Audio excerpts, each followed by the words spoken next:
Hello everyone, JKD 85 classroom YouTube channel पर आपका स्वागत है। आज हम सीख रहे हैं क्लास 10 का चैप्टर 15 प्रोबेबिलिटी मीन प्रायिकता। हमारे पास ये एक प्रश्न है जो NCERT बुक से बाहर से है, मतलब हम इसे मिसलिनियस में काउंट कर सकते हैं और थोड़ा सा अलग है, इंटरेस्टिंग है। आइए समझते हैं। From a group of 2 boys and 3 girls, 2 children are selected at random. Find the probability. First point, both children are girls. और second point, at least one boy.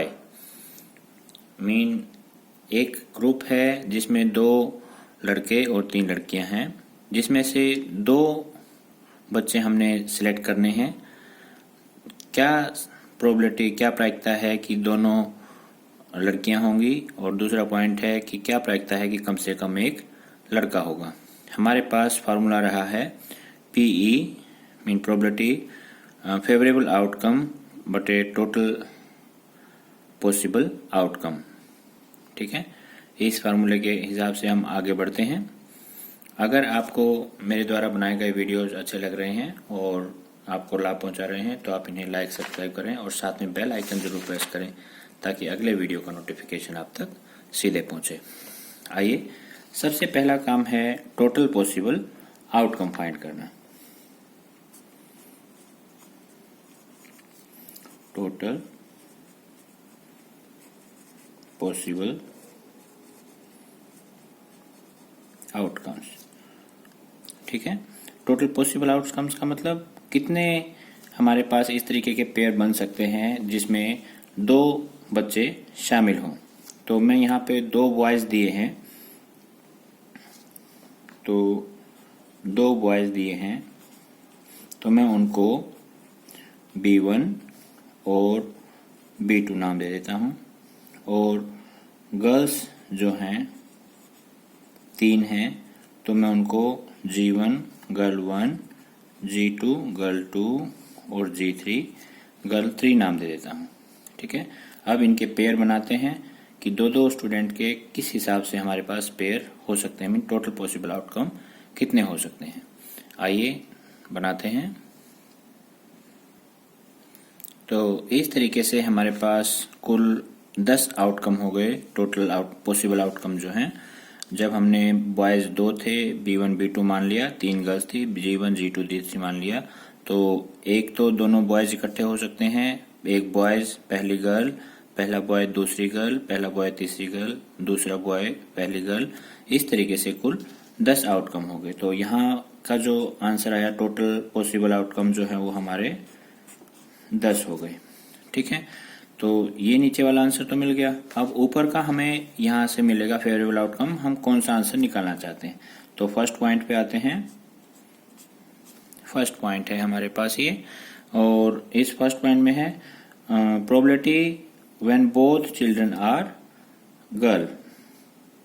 ठीक है, तो फेवरेबल आउटकम जो है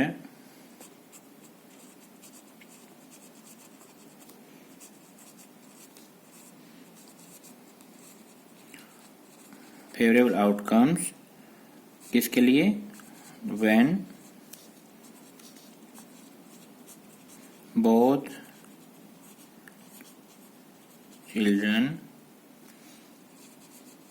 आर गर्ल्स। ठीक है, हम यहाँ देखेंगे दोनों जो छांटे जाएंगे बच्चे, उनमें दोनों गर्ल्स कितनी बार हो सकती हैं।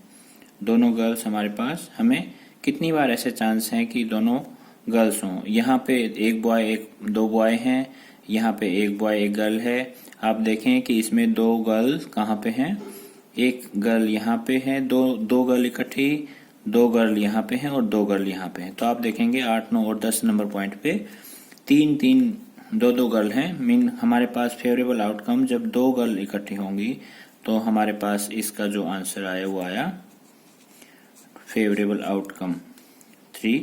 तो यहाँ पे आप PE जब निकालेंगे, PE मतलब फेवरेबल आउटकम किसके लिए, when both children are girls. तो फेवरेबल आउटकम यहाँ हुआ 3 divide by total possible outcome हुआ था 10।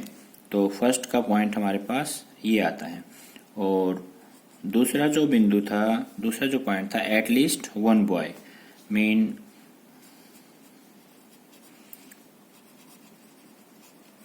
फेवरेबल outcomes when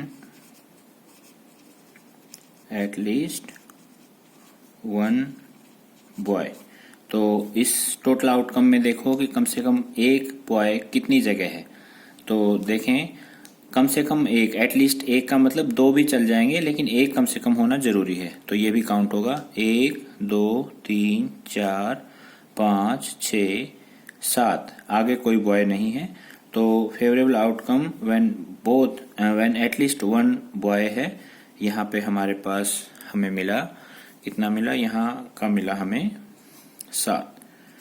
ठीक है, तो इसका जो पीई हमारे पास आएगा, फेवरेबल आउटकम हुआ 7 और टोटल पॉसिबल आउटकम हमने ऊपर यहाँ ये निकाला था, ये है 10। तो इसका आंसर हमारे पास ये आ जाएगा। तो इस तरीके से हमारे पास इसके दो आंसर्स आते हैं। इसका एक दूसरा मेथड है हमारे पास जिसमें हम फार्मूले का यूज करते हैं, वो थोड़ा स्टैंडर्ड मेथड है, अपग्रेडेड मेथड है। उसको आप इस वीडियो के डिस्क्रिप्शन में लिंक में जाकर जरूर देखें, अच्छा लगेगा। Thank you.